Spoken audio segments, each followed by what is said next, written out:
Hi, Michael. It's nice to see you again. Thank you All right, for, nice to see you guys. Nice shirt. yeah, Appreciate Oh, thank you. got Appreciate the it. shirt, and we're the Everybody Counts podcast. So we're super excited that you have a few minutes for us. We're very excited about the season. I would say that it's just really high intensity the whole way through. So, but we do have a few questions lined up for you, and Mike, you can kick us off. Sounds good. Were there any plans all along for the CRU to be utilized in the storyline, or was it more of a recent decision?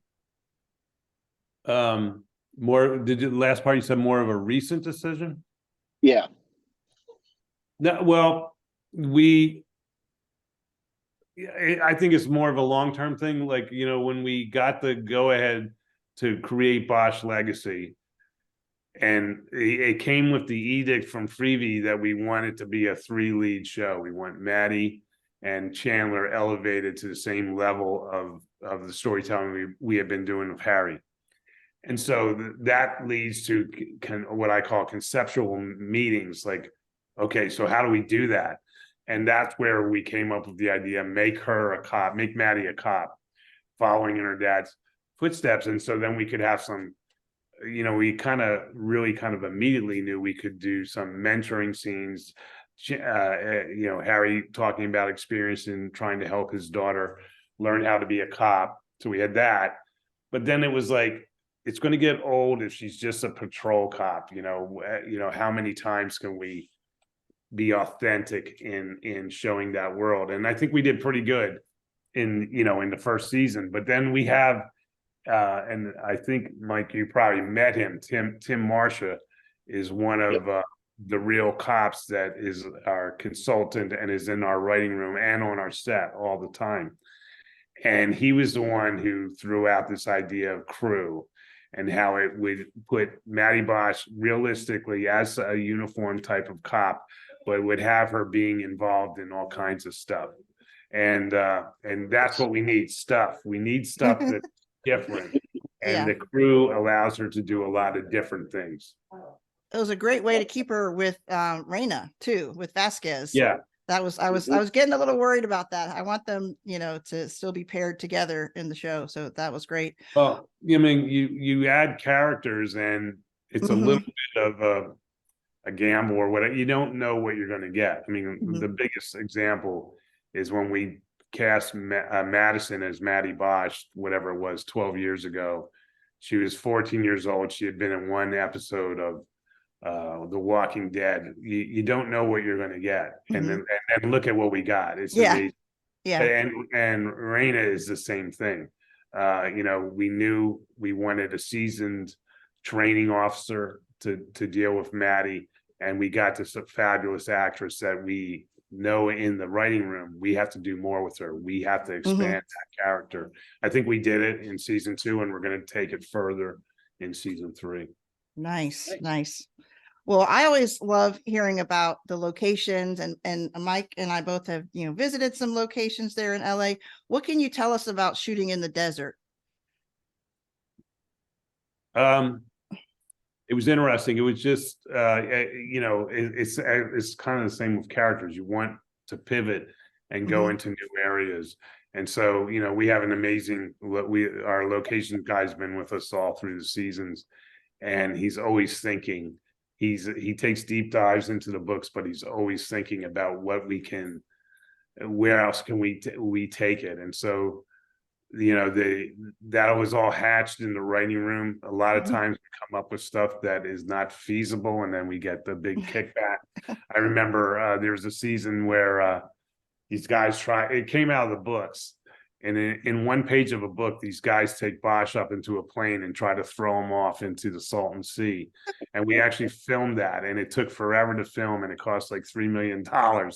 And like our line producer, Peter Jan Bruga, came up to me afterwards and said, "Be careful what you put in your books, because this is what."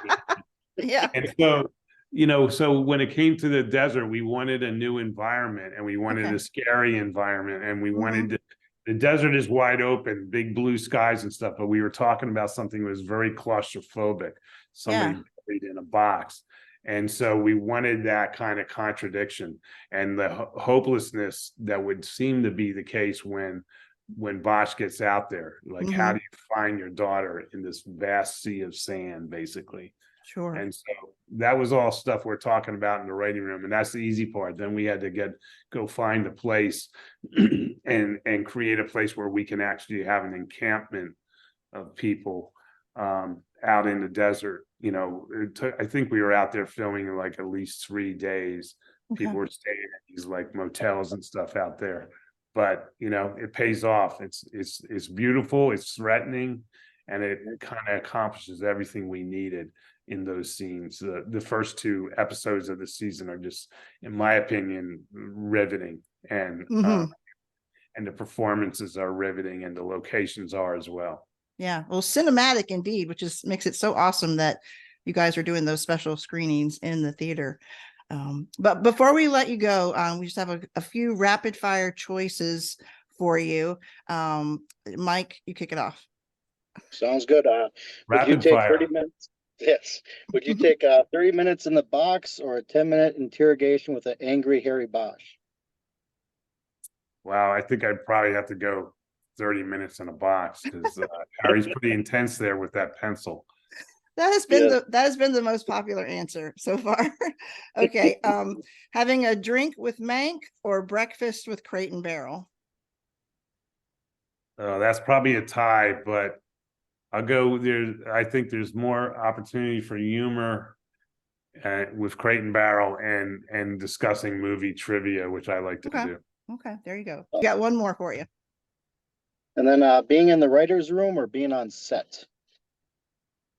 Definitely the writer's room. I mean, both are fun, but I just kind of stand around like a goof set, because I don't know anything about that stuff, and I don't have to, so I don't think that's a problem. But you Right.